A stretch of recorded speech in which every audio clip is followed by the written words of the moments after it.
رسول کریم صلی اللہ علیہ وآلہ وسلم نے ارشاد فرمایا، فرض نماز کے بعد سب سے افضل نماز آدھی رات کی نماز ہے، اور رمضان کے مہینے کے بعد سب سے افضل روزے اللہ کے مہینے محرم کے روزے ہیں۔ صحیح مسلم 1163۔ حضرت محمد صلی اللہ علیہ وآلہ وسلم said, the best prayer after the obligatory prayer is the midnight prayer, and the best fast after the month of Ramzan is the month of Muharram.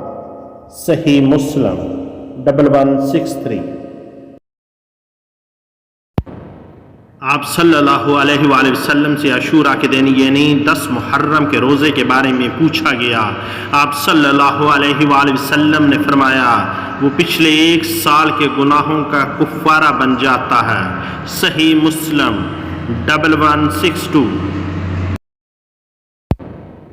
The Prophet sallallahu alaihi wasallam was asked about fasting on the day of Ashura. He said, it becomes expiation for the sin of the previous year.